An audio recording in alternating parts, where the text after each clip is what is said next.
That is random access memory. ठीक है, अब हम लोग है ना क्या बोलते हैं, नेक्स्ट देखें तो इसके अंदर what is an random access memory. Sir excuse me sir, I am हाँ सॉरी बोलो सर, मेरे का क्वेश्चन था। बोलो। सर अपना फ्लैश रोम और सर मतलब ई प्रॉम में से क्या डिफरेंस हुआ? तो देखो दोनों मतलब देखो एक, ई प्रॉम जो है ना, ई प्रॉम वो क्या है, यस वो सर, इलेक्ट्रिकली सर्किट से फ्यूज हो जाता है।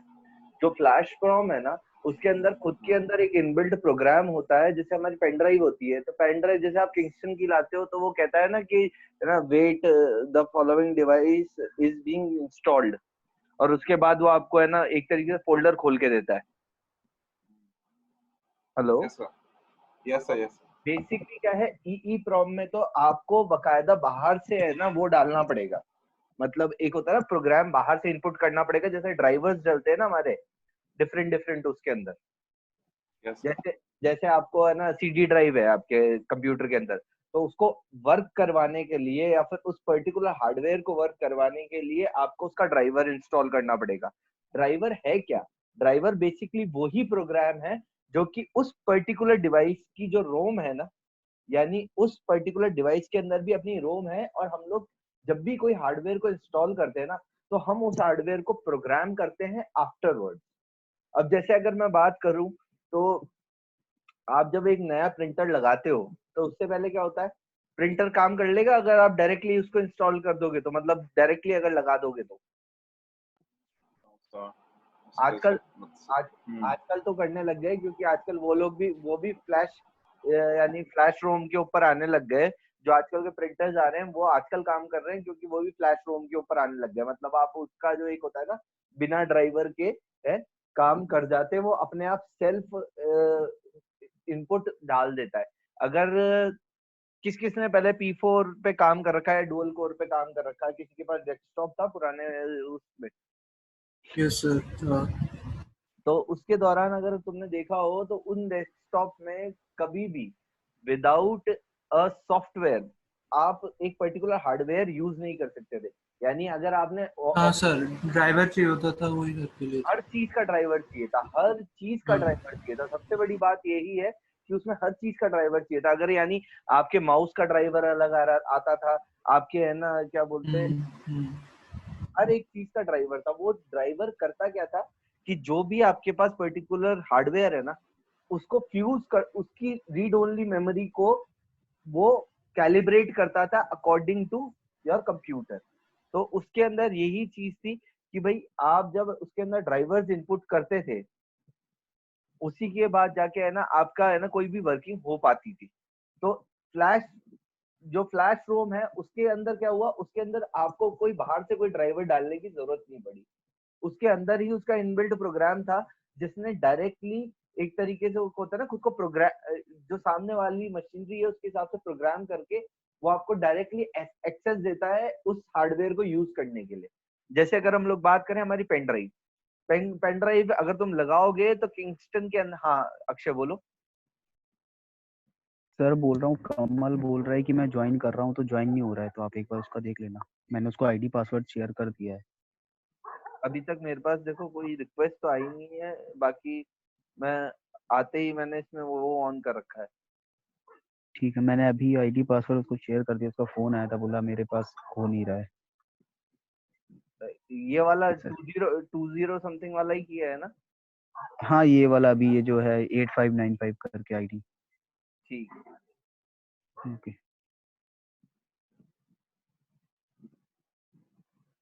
रविंद्र आ गया।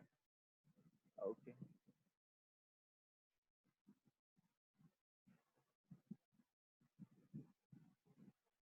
नाउ अब हम लोग अगर देखें तो इसके अंदर है ना जो हमारी फ्लैश रोम है ना, उसके अंदर क्या है कि आपको बाहर से कोई ड्राइवर डालने की जरूरत नहीं है।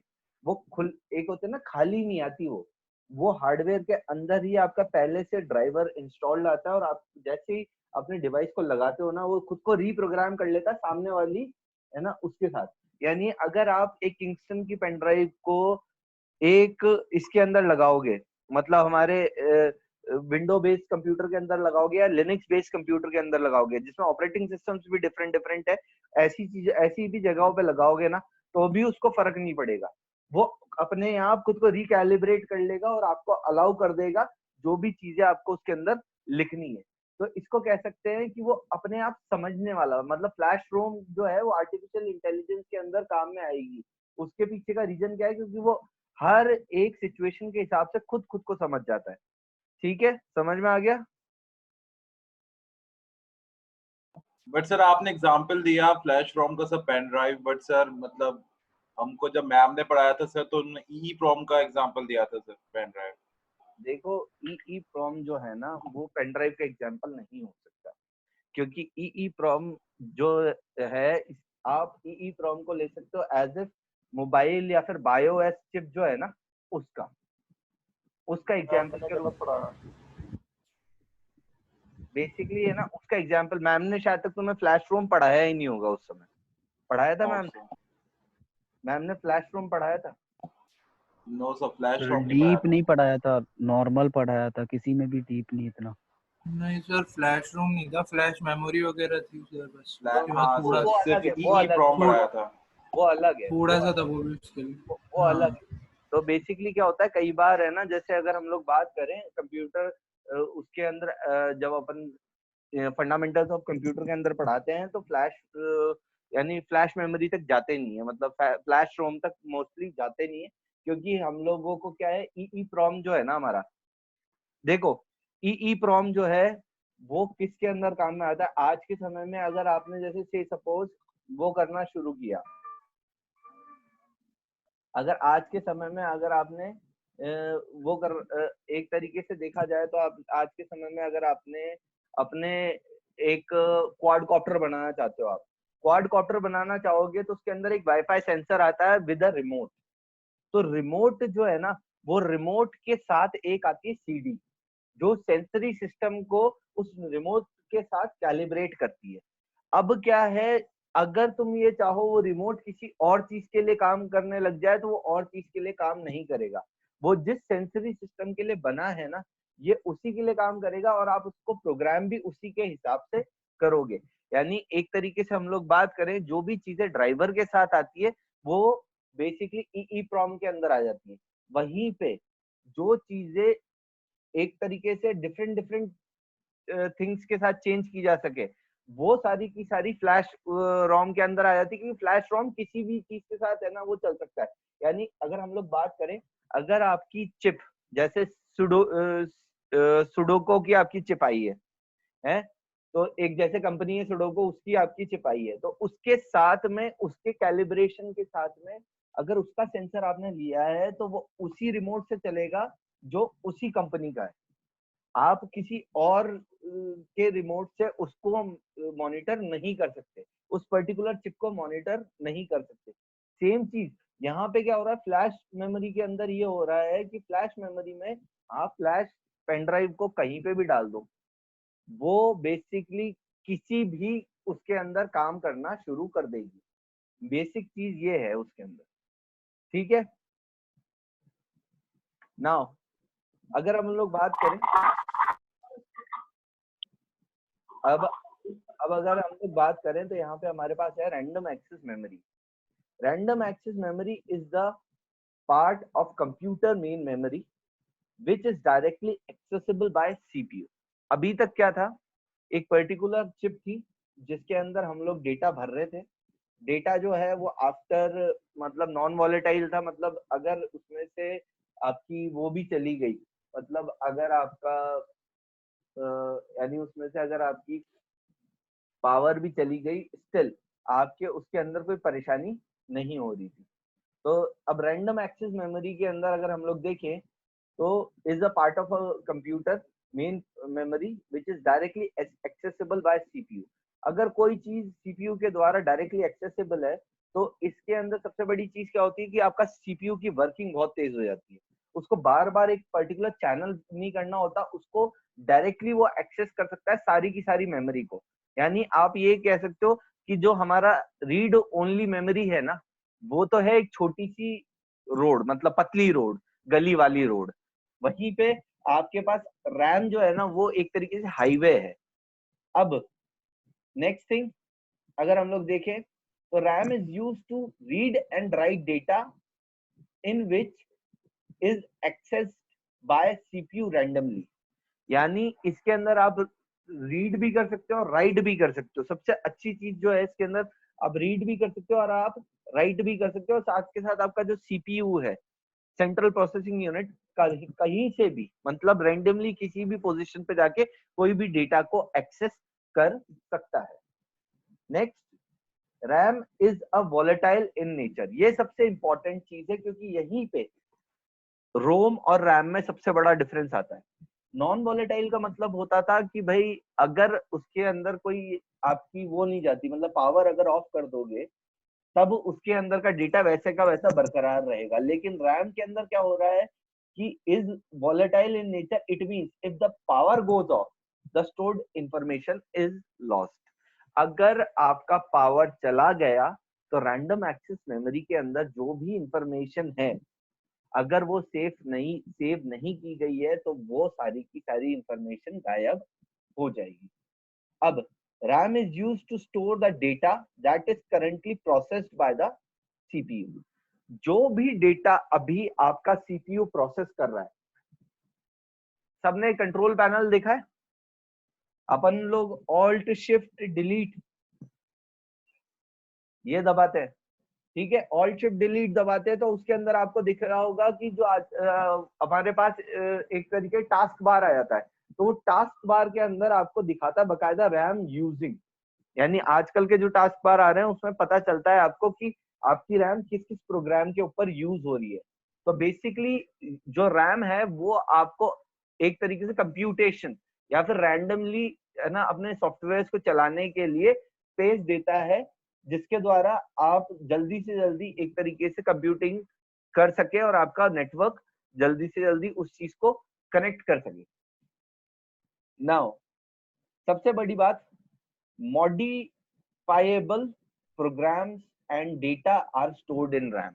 जो भी डेटा और प्रोग्राम मॉडिफाई किया जा सकता है ना, वो रैम के अंदर स्टोर करा जाता है। ठीक है, ये सबसे इंपॉर्टेंट चीज है क्योंकि रोम के अंदर आप एक तरीके से अपडेट कर सकते हो, लेकिन मॉडिफाई करने के लिए आपको बहुत पापड़ बेलने पड़ते हैं।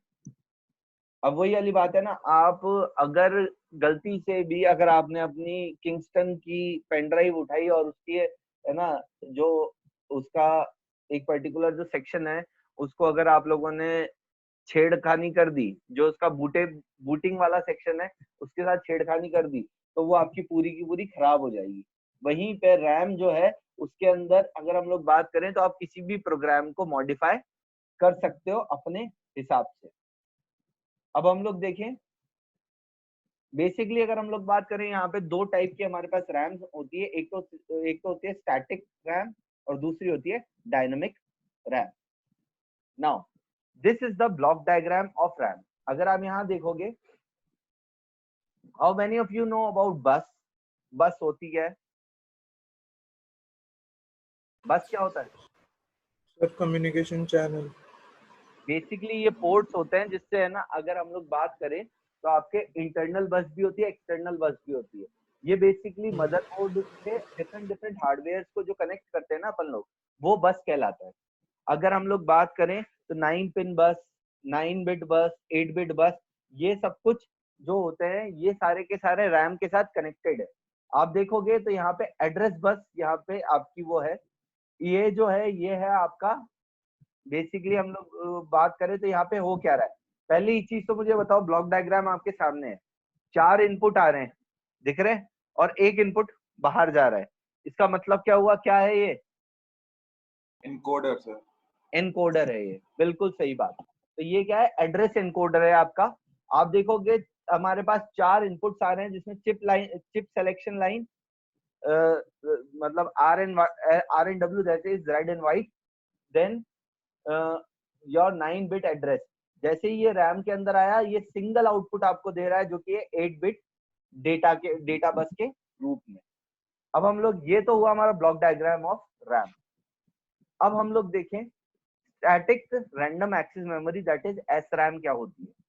सबसे पहले the SRAM memory consist of circuit capable of retaining the stored information as long as the power is applied. मतलब ये SRAM वो जगह है हमारे कंप्यूटर के अंदर की, जब तक आपका पावर ऑन रहेगा ना, तब तक ये पूरी की पूरी इंफॉर्मेशन स्टैटिक रैम के अंदर रहती है। ठीक है, इसके बाद अगर हम लोग देखें, next it means this type of memory requires constant power. मतलब SRAM के लिए आपको कांस्टेंट पावर रिक्वायर्ड है। अगर आपका बीच में बंद हो गया, मतलब अगर आपका डेस्कटॉप, आपका लैपटॉप बंद हो गया और SRAM को वो मिलना बंद हो गई, तो बेसिकली जो भी आपका एक तरीके से जो भी आपका डेटा पहले सेव हुआ था, आपका पूरा का पूरा प्रोग्राम वहीं जाके अटक जाएगा। अब अगर हम लोग देखें, SRAM memories are used to build cache memories. ये सबसे इंपॉर्टेंट है क्योंकि आज के समय में कैशे मेमोरी का बहुत ज्यादा यूटिलाइजेशन हमारे लाइफ के अंदर हो रहा है। ठीक है, तो कैशे मेमोरी के लिए SRAM मेमोरी आपकी बहुत ज्यादा जरूरी होती है। Now this is the diagram of SRAM memory. अगर हम लोग बात करें, SRAM मेमोरी सेल जो है वो कुछ इस तरीके से होता है। इसके अंदर आपके सामने दो डायोड्स दिख रहे हैं, दो गेट्स दिख रहे हैं। ये गेट कौन सा है? ये गेट कौन सा है? ये और ये गेट कौन सा है? नॉट नॉट गेट है गेट, सर।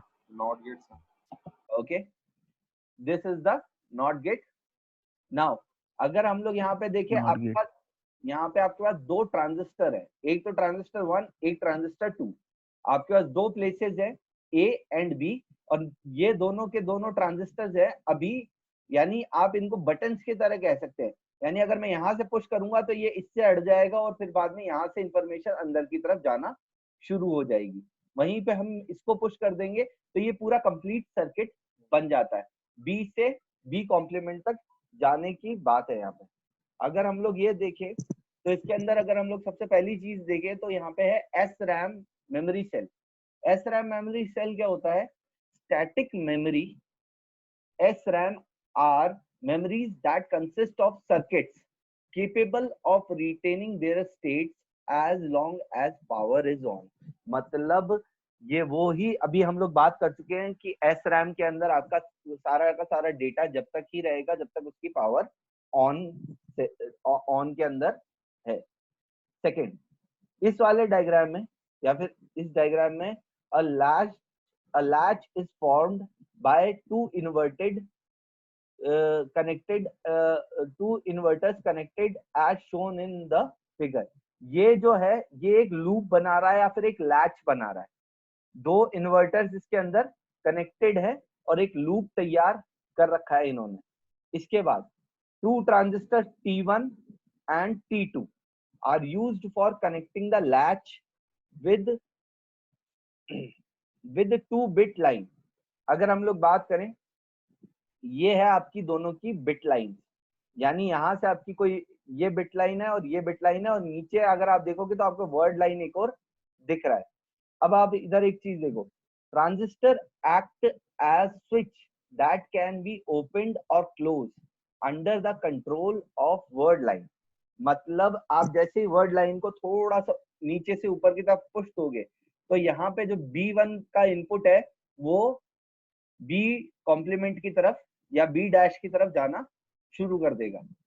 ठीक है, which is controlled by the address decoder. Which is controlled by the address decoder, जो कि ये है आपका, जो ये है आपका, ये एड्रेस डिकोडर के रूप में काम करता है। Now when the word line is at 0 level, ये सबसे इंपॉर्टेंट चीज है। अभी अगर आप देखोगे तो आपके सामने जो डायग्राम है ये 0 लेवल ही दिखा रहा है, मतलब यहाँ से ट्रांजिस्टर कनेक्टेड नहीं है, यहाँ से आपका ट्रांजिस्टर कनेक्टेड नहीं है, मतलब ये जो स्टेट है वो 0 लेवल की स्टेट है। The transistor are turned off, मतलब अभी ये जो ट्रांजिस्टर है इसमें किसी भी तरीके का कोई भी इलेक्ट्रिक पल्स नहीं चल रहा है।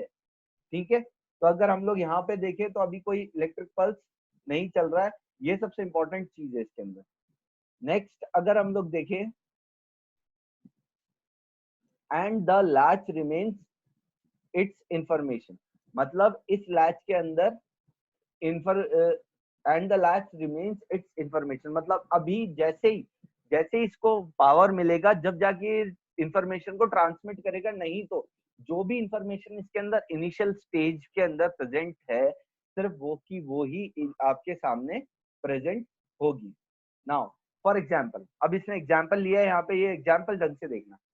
The cell is at state 1 if the logic value at point A is 1 and at point B is 0। अगर हम लोग बात करें कि यहाँ पे हमारी जो लॉजिक वैल्यू है वो 1 है और यहाँ पे 0, अगर इसके पीछे देखिए तो अगर यहाँ से हमारा ट्रांसमिट किया, अगर हमारा 1 यहाँ से ट्रांसमिट किया तो क्या, अगर यहाँ से A से 1 गया तो यहाँ पे आपकी वैल्यू होगी 1, लेकिन ये क्या है, नॉट गेट, तो मतलब यहाँ पे आपकी वैल्यू क्या आ जाएगी, 0। मतलब A पे 1 हुआ और B पे अपने आप क्या हो जाए, 0। This state is retained as long as the word line is not active। वहीं पे अगर मैंने इस वर्ड लाइन को एक्टिव कर दिया तो rather than going to A, आपका आप देखोगे कि आपकी जो अब ट्रांसमिशन होगी वो ट्रांसमिशन इनके द्वारा होने के बदले आपका ट्रांसमिशन यहाँ से होने लग जाएगा, वर्ड लाइन के थ्रू और यहाँ से। मतलब बिट लाइन में, बिट लाइन से जनरेट हुआ, यहाँ से गया, यहाँ से गया, यहाँ से गया और फिर बाद में इसके अंदर चला गया। मतलब अब जो पहले आपका इनपुट 1 था वो 0 नहीं हो रहा है, अगर आपका इनपुट 1 आया है तो वो इनपुट 1 के रूप में ही जाएगा। This state is retained as long as the word line is not activated. मतलब पहली वाली जो स्टेट है, यानी यहाँ पे 1 आया और यहाँ पे 0 आया, वो कब तक चलेगा, कि जब तक ये वाला लैच और ये वाला लैच आपस में जुड़ नहीं रहा है। किसी को कोई परेशानी इस वाले में, जो लास्ट वाला सेल का डायग्राम बताया उसमें किसी को कोई परेशानी? No sir. ठीक है, नाउ समझ में आ गया ना उसके अंदर हुआ क्या, एक बार वापस देख लेते हैं।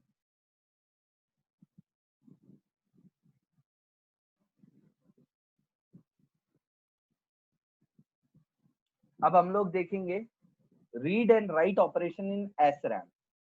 रीड ऑपरेशन, सबसे बड़ी बात क्या है कि ये तो हम लोगों ने देखा कि भाई डेटा कैसे है ना फ्लो करता है इस डायग्राम के अंदर। अगर आपको मैं वापस से बता दूं, असलियत में क्या है, जब तक ये और ये सेक्शन कनेक्टेड नहीं है तब तक ये वाला पाथ फॉलो नहीं हो सकता, और अगर ये दोनों कनेक्टेड हो जाते हैं तो आपका ये वाला पाथ फॉलो होने लग जाता है। इसका मतलब आपका डेटा फ्लो करने लग जाएगा। वहीं पे अगर ये वाला पाथ फॉलो कर रहा है यहाँ से, मतलब आपका इनपुट 1 आया लेकिन यहाँ पे नॉट गेट लगा हुआ है, इसका मतलब आपका जो यहाँ पे इनपुट आया वो क्या आएगा, 0। सिमिलरली अगर इस वाले सेक्शन से आपका कोई वो गया, डेटा गया, यहाँ B पे 1, B से 1 गया, यहाँ पे 1 आया लेकिन यहाँ पे कितना आएगा, 0। मतलब ट्रांसमिशन ऑफ डेटा कुछ हो ही नहीं रहा है। वहीं पे अगर हम देखें रीड एंड राइट ऑपरेशन किस तरीके से होता है। रीड ऑपरेशन देखो, the word line is activated by the address input to the address decoder. मतलब इसको आप किसी भी इनपुट से एक्टिवेट कर सकते हो, दोनों ट्रांजिस्टर्स को आप जोड़ देते हो। The activated word line closes both the transistor switch. ये दोनों के दोनों जो स्विच है ना, ये वाला स्विच और ये वाला स्विच,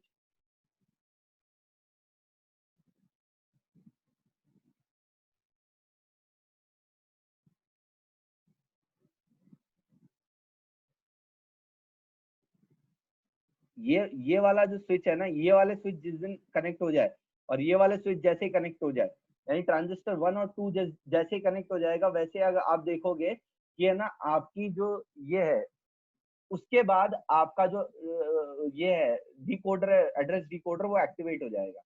अब हम लोग बात करें, then the bit value at A and B can be transmitted to their respective bit line. मतलब जैसे ही ये एक्टिवेट हो जाएगा तो यहाँ से अगर 1 आया तो यहाँ इस वाली बिट लाइन पे भी 1 ही जाएगा। The sense write circuits at the end of the bit line sends the output to the processor.